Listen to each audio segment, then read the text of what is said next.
What happens when the one person no one dares to challenge, no matter how strange, dangerous, or utterly insane, sits on the throne? This isn't just a question for history books. It's a warning etched in gold and blood. Because some kings didn't just rule empires. They drooled on them, slapped diplomats, rode horses into Senate meetings, and dined with ghosts. They drowned lovers, stole from world leaders, and died laughing at fig jokes or choking on cream buns. And through it all, no one stopped them. Not because they couldn't, but because they weren't allowed. This is the story of when royalty went rogue, of when unchecked power became a mirror warped to show the truth. These aren't fairy tales. They're the receipts history kept for moments when reality bent under the weight of one man's delusion. So forget the noble king myth. These are the real monarchs, mad, bloated, brilliant, and terrifying. And once you hear what they did, you'll never look at power the same way again. Imagine being told from birth that your words are sacred, your body divine, your whims law, and your appetite unlimited. Now imagine no one ever dares to tell you no, no matter what you say, do, or smell like. That's not a fairy tale, that's monarchy. And history is full of kings who didn't just lose touch with reality, they threw reality off a balcony and crowned the broom that replaced it. This isn't just about eccentricity. It's about what happens when human beings, with all our flaws and impulses, are given godlike power in a world without boundaries. You've heard of divine right, but what if I told you that some kings believed they were literally made of glass? Others flooded their bedrooms with perfume while corpses floated in their rivers. And some died because they couldn't stop laughing, or eating, or masturbating in state meetings. This isn't just history. It's a full-blown psychological experiment gone off the rails. Over the next few parts, we're not just exploring weird habits. We're unpacking the emotional rot behind absolute authority. We're diving into royal kleptomania, rodent court, marshals, diplomatic leapfrog, and one king who died surrounded by cream buns and shame. So buckle up, because if you thought modern politics were bizarre, wait until you meet the monarchs who made narcissism a national policy. And in the end, you might realize the most dangerous thing a man can wear is not a crown, but the belief that he deserves it. 1. Charles VI of France believed he was made of glass delusion, sewed iron rods into his clothes to avoid breaking, forgot he was king and had to be reminded. Let's begin our descent into royal absurdity with what might be the most tragically poetic case on this list. Charles VI of France, the man who believed he was made of glass. Yes, glass. Not metaphorically, not as some Shakespearean flourish. About fragility. Literally, the King of France, one of the most powerful monarchs in 14th century Europe, feared that a single touch could shatter him into 1,000 pieces. To protect his supposedly crystalline body, he had iron rods sewn into his royal garments, creating a kind of human exoskeleton to prevent breakage. Servants were instructed not to touch him. He refused to sit quickly or move too fast. Sometimes, he even forgot he was king at all, standing in hallways while his aides gently reminded him, "Your Majesty, you have a council meeting," to which he'd blink and ask, "Why?" And the answer, always, was the same, "Because you're the king." His illness wasn't a singular tragedy, was part of a broader psychological epidemic known at the time as glass delusion. And it wasn't just Charles. Across Europe, nobles convinced themselves they were brittle, hollow, cursed by too much thought and too little sleep. Scholars called it melancholia. We'd probably call it clinical depression mixed with delusional psychosis. But the core of Charles' descent was not just mental illness, it was isolation, the kind of spiritual vacuum that happens when you're surrounded by courtiers trained to lie and doctors too afraid to diagnose. When you live in a world where everyone tells you you're invincible, your brain might decide to rebel by making you feel like you'll shatter from a touch. Charles' story isn't just bizarre, it's deeply human. He didn't murder anyone. He didn't wage war against common sense. He simply lost himself, quietly, inside a golden cage. And that, especially in royalty, is often how madness begins. 2. Peter III of Russia played with dolls as an adult and forced others to join him. Obsessed with Prussia, once court-martialed and pardoned a rat, possibly assassinated by his wife, Catherine the Great. Now if Charles VI was the quiet unraveling of a mind under pressure, Peter III of Russia was the full-blown toy-box-crashing, bedtime-missing meltdown of a man who never emotionally grew up and nobody ever made him. Peter was the emperor of all Russia, a position requiring diplomatic tact, military strength, and leadership vision. Instead, he spent his nights forcing grown adults, including his wife, the soon-to-be Catherine the Great, to play with dolls. And no, this wasn't metaphorical or artistic. This was literal role-playing, full voices, battlefield reenactments. Doll armies at war until 2 or 3 in the morning. Catherine, the future empress who would expand Russian territory and reform government systems, had to sit there pretending to be a cavalry commander in miniature. History claims Peter died from hemorrhoidal colic. Translation, officially, a kind of painful inflammation of the lower abdomen. Unofficially, he annoyed everyone so badly that someone probably helped him out of this world, because absolute power and arrested development make a dangerous cocktail. But the dolls were only the beginning. Peter was obsessed with Prussia foreign power and would wear its military uniforms, speak its language, and even imitate its traditions over his own Russian heritage. He once court-martialed a rat that had gnawed on his toy soldiers. Yes, he held a military tribunal for a rodent, then pardoned it because it showed commendable Prussian discipline. You can't make this up, but here's the darker point. No one stopped him. Every adult in the palace was trapped in this permanent performance, feeding the fantasy because the alternative was worse punishment, banishment, or silence. Peter didn't become a childlike emperor in a vacuum. He was molded by decades of indulgence, sheltered delusion, and a court that confused compliance with loyalty. When a ruler is allowed to retreat into fantasy, the nation is forced to follow, and sometimes that leads to dolls on the throne and blood on the carpet. 3. King Farouk of Egypt, kleptomaniac who stole from guests, including Churchill, obsessed with red cars, confiscated others' red vehicles, owned the world's largest porn collection for education. If Peter III ruled like a child lost in fantasy, King Farouk of Egypt ruled like a bored billionaire at an open buffet of reality, sampling everything, hoarding excess, and stealing just to feel alive. Farouk wasn't just eccentric, he was obscene. He owned palaces, thousands of suits, and the entire Egyptian treasury, but his greatest thrill came from pickpocketing world leaders. Yes, this wasn't just a compulsion, it was a calculated, gleeful hobby. Winston Churchill once left a meeting missing his watch. State guests frequently found themselves without wallets, medals, or cufflinks.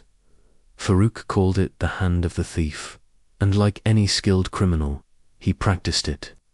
The man had entire books on sleight of hand. He trained himself like a stage magician. But for what? thrill, dominance.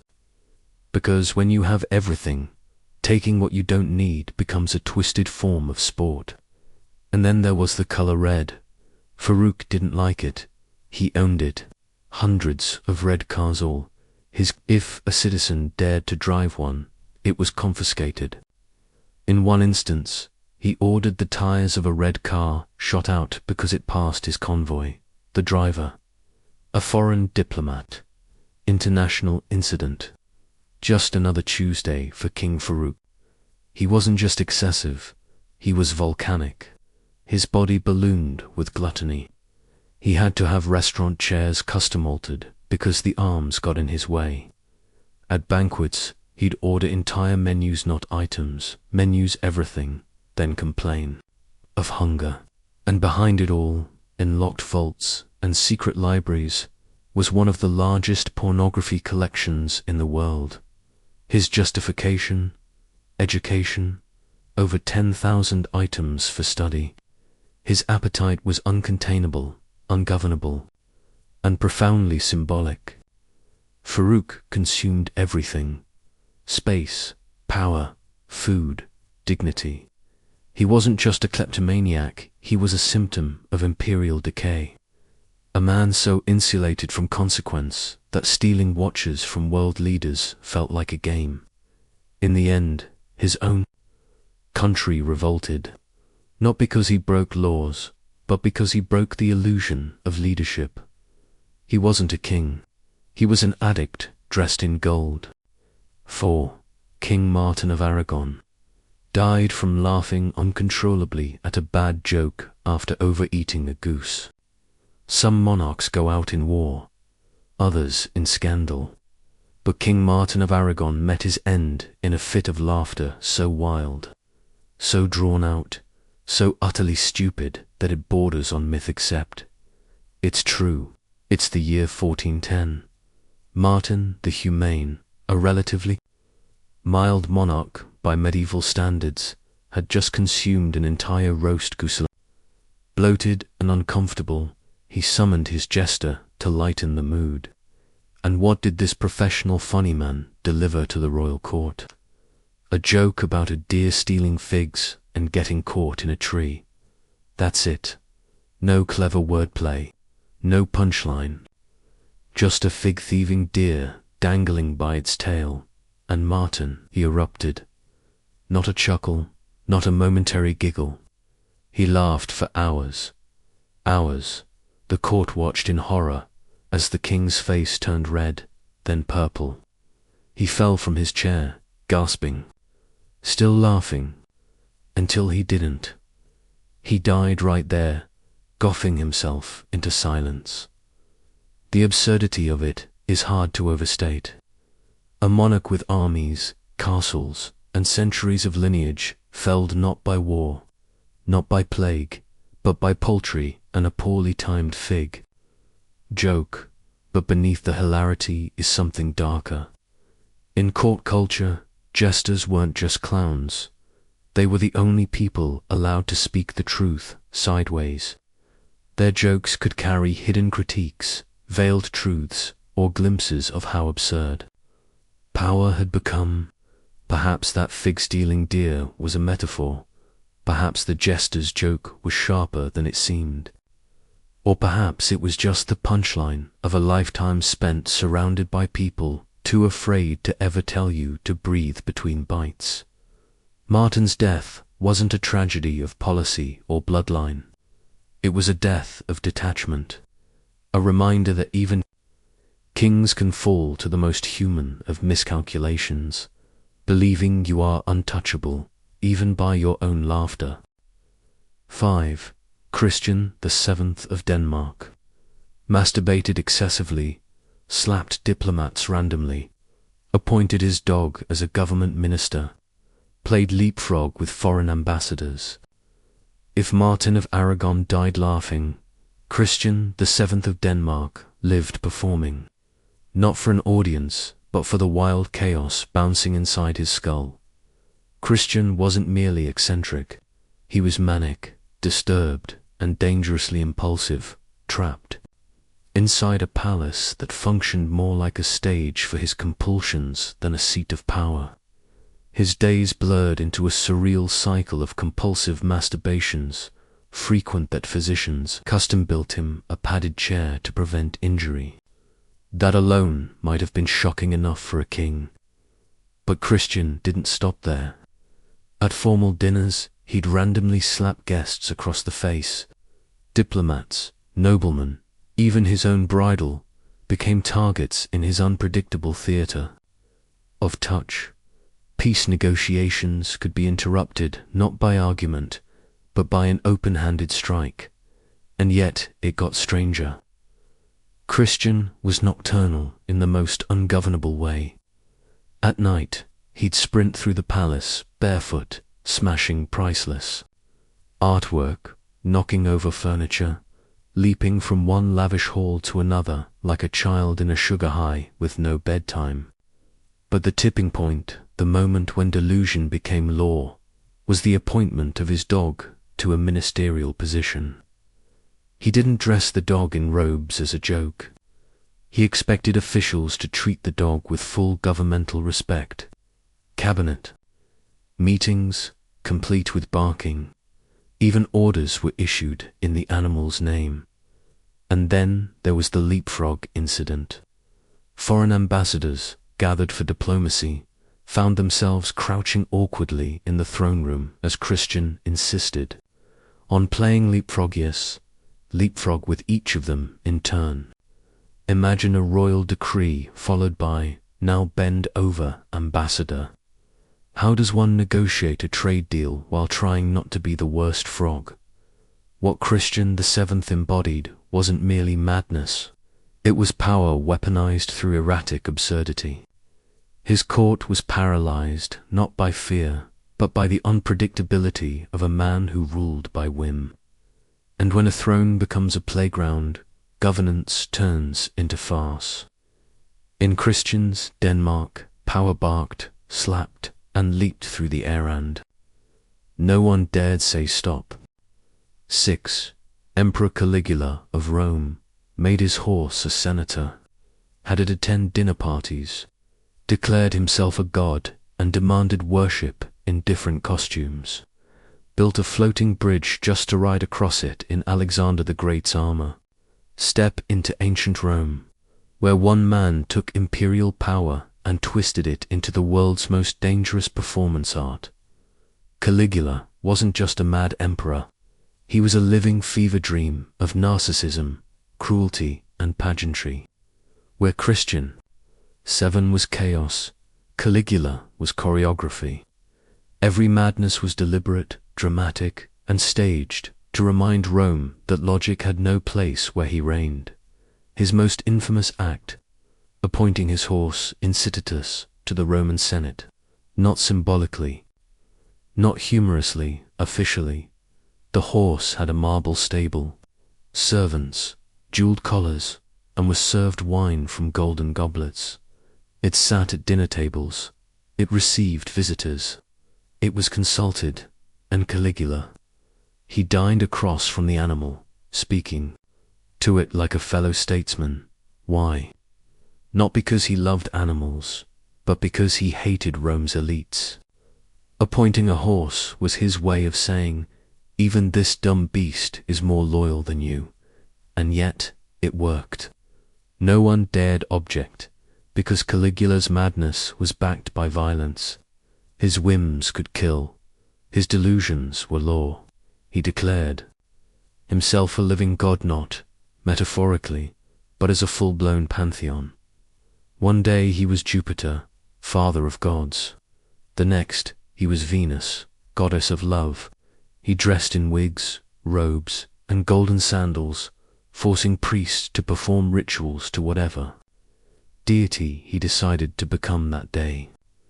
If you hesitated, execution. He didn't just blur the line between man and God. He made crossing it mandatory. His performances grew larger. He built a floating bridge across the Bay of Naples, 3 miles of boats lashed together so he could ride his horse across the water in stolen armor from Alexander the Great's tomb. It had no military purpose, no economic function. It was pure spectacle. Why? Because a soothsayer once told him he'd become emperor only when he could ride across the sea. So he made the sea a road. Caligula didn't lose his mind. He read it as a kingdom. He didn't descend into madness. He climbed into it like a throne. In his Rome, absurdity wasn't the breakdown of power. It was power perfected. 7. Ludwig II of Bavaria built fairy tale castles, spoke with imaginary royal dinner guests, slept during the day, held court at night, floated in a shell in a fake grotto, had servants wear costumes and maintain fantasy scenarios. If Caligula turned madness into theatre, Ludwig II of Bavaria turned it into opera and cast himself as the tragic lead. Known as the Swan King, Ludwig didn't just escape from the burdens of monarchy, he rewrote reality into a fairy tale and demanded everyone else play along. While other kings built walls for war, Ludwig built castles for dreams. Neuschwanstein, Herrenchiemsee, Linderhof monuments, not to power or politics, but to beauty, solitude, and his obsession with the composer Richard Wagner. Ludwig was Wagner's patron, disciple, and in many ways his emotional twin. He believed in myth more than law, in music more than reason. His castles weren't just residencies, they were fantasy stages. One had an underground grotto with colored lighting and a man-made waterfall, where Ludwig would float alone in a shell-shaped boat, dressed as Lohengrin the Swan Knight. And when the world refused to match his script, he rewrote the cast. He held imaginary dinners, full play settings for long-dead kings and queens, Marie Antoinette, Louis XIV, and others. He conversed with them, toasted them, asked their opinions on Bavarian policy. His servants had to serve the ghosts, refill their glasses, and clear their untouched plates. They did it all in silence, afraid to break the spell. Ludwig was also nocturnal. He slept during the day, lived at night, and had entire palace staff on reverse schedules. Midnight rides, dawn dinners, opera at sunrise. He wore historical costumes, demanded silence in the halls, and once had a servant's teeth pulled for clicking too loudly while speaking. What made Ludwig so haunting was not just his detachment, but his tenderness. Unlike Caligula or Christian VII, Ludwig's madness wasn't cruel, it was mournful. He longed for a world of beauty, harmony, and magic, and when he couldn't find it, he built it, piece by piece, stone by stone. But fantasy has a cost. Bavaria crumbled under his spending. Ministers plotted eventually. He was declared insane, removed from power, and mysteriously found drowned in a lake days later. Officially, it was suicide. Unofficially, it was silence one too loud to ignore. Ludwig wasn't a tyrant. He was a man who mistook loneliness for legacy, and in the end, he left behind castles that would outlast every war Bavaria ever fought. 8. Ibrahim I of the Ottoman Empire covered his palace in fur, even in summer, appointed a 330-pound woman to high office due to fetish, drowned 280 concubines in one night out of paranoia. If Ludwig II drowned in dreams, Ibrahim, one of the Ottoman Empire, drowned in madness, dragging nearly 300 women down with him. Known to history as Ibrahim the Mad, his story isn't whimsical or operatic, it's catastrophic, and it began in silence. Before becoming Sultan, Ibrahim spent 22 years locked away in the Kevsar gilded cage for Ottoman princes, isolated in luxury but stripped of reality, fearing assassination with every breath. By the time he inherited the throne, his mind had already fractured. Absolute power didn't free him. It detonated him. His first obsession. Fur, not wearing, it consuming it. He covered palace walls, floors, ceilings with sable and lynx. He perfumed his beard with ambergris, wore cloaks so heavy with jewels he could barely walk, and wrapped himself in thick pelts even during Istanbul's humid summers. The palace became a sauna of excess, but that was only the prelude. Ibrahim's central fixation was women, specifically large women, very large women. He sent agents across the empire to find the most corpulent woman alive. They returned with a 330-pound Armenian woman named Sugar Cube, whom Ibrahim promptly made governor of Damascus and awarded a royal pension. That appointment, ridiculous as it was, would be one of his least destructive acts. His paranoia grew. He became convinced his 280 concubines were unfaithful, an impossible suspicion born from his disconnection, not reality. One night, in a fit of mania, he ordered them all executed, weighted sacks, tossed into the Bosphorus. 280 lives, erased by a single command. Only one survived and tied her sack mid-current, swam to shore, and was rescued by French sailors. Her testimony is the only reason the world knows the truth. Ibrahim wasn't just delusional, he was ungoverned, unaccountable. His madness wasn't managed, it was institutionalized, wrapped in silk, and given a scepter. When a mind collapses in private, it's tragedy. When it collapses in power, it's massacre. Eventually, his own court had enough. He was dethroned, confined, and executed by strangulation. His legacy. A warning buried under fur and blood. Fantasy without feedback becomes delusion. And delusion, in the hands of a king, becomes a weapon with no target but everyone. 9. Qin Shi Huang of China, obsessed with immortality. Consumed mercury, bathed in it, built 270 connected palaces, never slept in the same place, burned books, buried scholars alive, died at 49 from mercury poisoning. We now cross into ancient China, where the pursuit of immortality didn't merely kill a man, it poisoned a nation. Qin Shi Huang, the first emperor of a unified China, was a visionary, yes, but also a control-obsessed autocrat whose fear of death turned into a one-man war against mortality itself. And like so many who fear the end, he tried to outwit nature with unnatural means. His court was filled with alchemists, philosophers, and sorcerers promising the elixir of life. Their solution, mercury. Yes, the same heavy metal that now lines health hazard warnings was, in Qin's eyes, the path to godhood. He drank it, bathed in it, and had it poured into rivers, flowing through his tomb. An entire underworld marinated in toxic silver. And while his body corroded from the inside out, his paranoia metastasized. He built 270 palaces, each connected by a network of underground tunnels, so assassins could never predict where he'd sleep.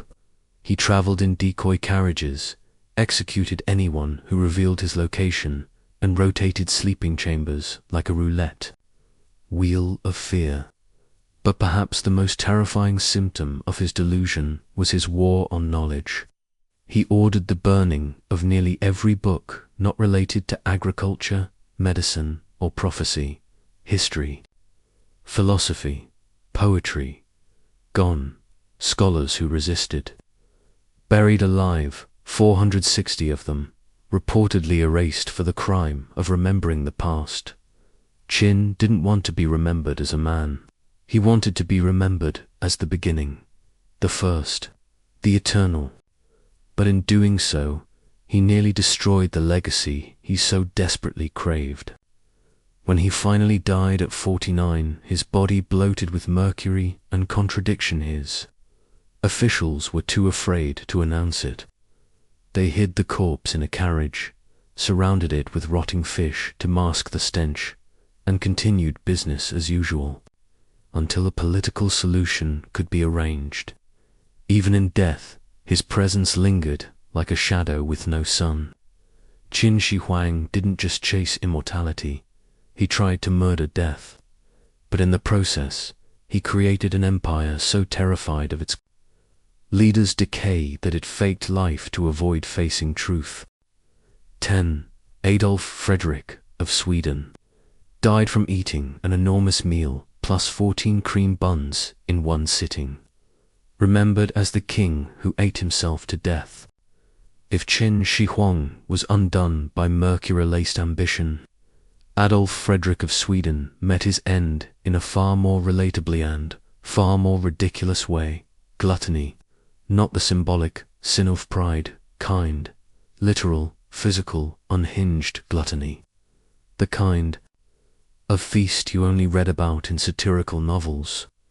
On February 12, 1771, Adolf Frederick sat down for dinner, and dinner didn't mean one dish, or two, or a 7-course tasting menu.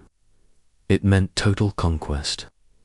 He began with lobster, then caveat, sauerkraut, smoked herring, champagne.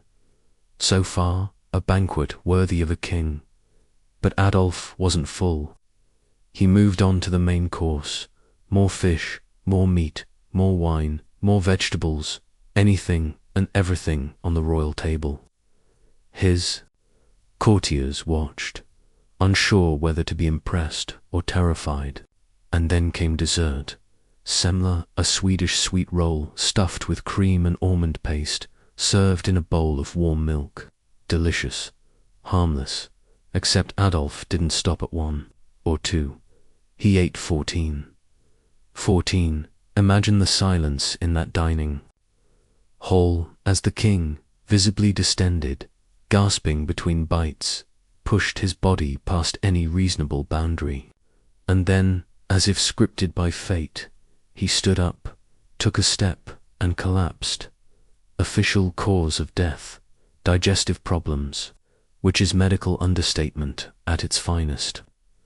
This wasn't a moment of indulgence, it was a death march in pastry form. And here's the punchline: that's what he's remembered for. Not his governance, not his diplomacy. His Wikipedia page literally calls him the king who ate himself to death.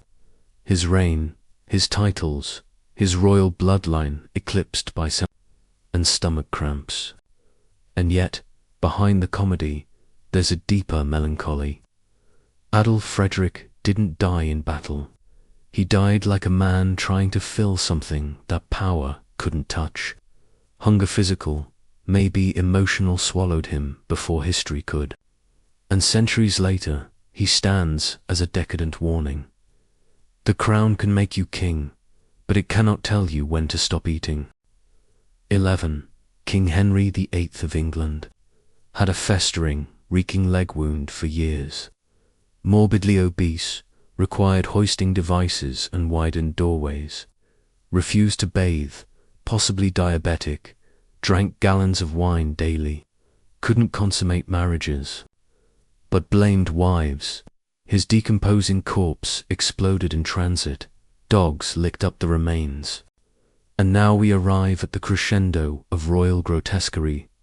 The man who broke with the Church of Rome, who shattered the lives of 6 wives, and who ultimately became so bloated, infected, and decayed that even death hesitated to claim him cleanly. King Henry VIII of England. You may think you know him.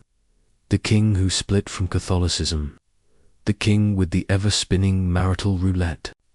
But behind the portraits, those carefully curated images of regal stature, was a body rotting from the inside out, and a mind unraveling beneath a powdered wig. It started with a jousting accident in 1536. Henry was thrown from his horse, his leg crushed. The wound never healed. Never. It festered. It pulsed. It stank. It would close, swell, then burst with pus. Every day pints of it were drained by trembling physicians. And what did they use to treat it? Ground pearls, gold flakes, because, of course, why wouldn't an infection want to be rich? The wound became so foul, courtiers could identify which room Henry occupied just by smell 3 rooms away. But that was just one leg. The rest of him expanded like a decaying sun. By the end, Henry weighed nearly 400 pounds on a 6 feet 2 inches frame. He couldn't ride a horse without a mechanical hoist. He couldn't walk upstairs. Entire palace floors were reinforced to support his mass. Doorways widened, thrones redesigned. And all the while, he refused to bathe. He believed bathing was unhealthy, more dangerous apparently, than being a walking biohazard. Combine that with what modern doctors suspect was type 2 diabetes, and his urine began to smell sweet, attracting flies, rot, and more shame than any crown could mask. His moods, volatile. The head injury from the same joust likely caused brain trauma. He ordered executions in the morning, then forgot about them by dinner. His wives, 1 divorced, 2 beheaded, 1 died in childbirth, 1 annulled, 1 survived. His bedroom became less a place of passion and more a zone of blame. He couldn't perform, but always made it the woman's fault. And when he died in 1547, the horrors weren't over. The coffin was left overnight at Sion House. By morning, it had burst gas build-up. Liquefied tissue, fluids leaked out onto the floor. Dogs were found licking it. Let that image burn. The man who claimed divine right, who dictated the church's laws, whose name shaped centuries, dissolved into a puddle and became a meal for strays. If karma has a sense of humor, it also has a stench. Henry VIII wasn't just a tyrant. He was the ultimate symbol of unchecked ego, a man whose body and mind decayed at the same rate as his mercy. Across continents and centuries, from palaces of silk to fortresses of stone, one pattern emerges when a human being is given unchecked power. That power doesn't elevate them, erodes them, slowly, spectacularly, tragically. These kings weren't born mad. Most began as boys with dreams, with fears, with humanity. But the throne isolated them, insulated them, wrapped them in luxury and silence until their reflections no longer looked like people, but gods. Charles VI thought he would shatter if touched. Peter III forced world leaders to play with his toys. Farouk stole from statesmen because wealth wasn't thrilling enough. Martin died laughing at a fig joke. Christian slapped ambassadors and promoted his dog. Caligula turned his horse into a senator. Ludwig dined with ghosts. Ibrahim drowned 280 women in silk. Qin Shi Huang poisoned himself, chasing eternity. Adolf Frederick suffocated in cream. Henry VIII decayed in his own delusion. And no one stopped them. Because who stops a god? The real madness wasn't their behavior. It was the system that allowed it, applauded it, bowed to it. These weren't just men with eccentricities. They were symbols of what happens when truth is banished from the room and all that's left is gold, fear, and the echoes of your own voice. So the next time you hear someone pine for simpler times, when kings were kings and leaders were strong, remember these stories. Remember the lice, the screams, the drowned concubines, the rotten leg. Power without accountability is not majesty. It's a mirror that cracks. It's a banquet without end. It's a horse at the head of the Senate. And sometimes it's a king who becomes so swollen with self-worship that his coffin explodes.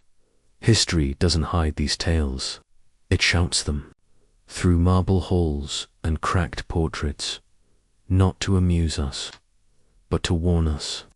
Because crowns may be gone, but the madness that forged them, that still lingers.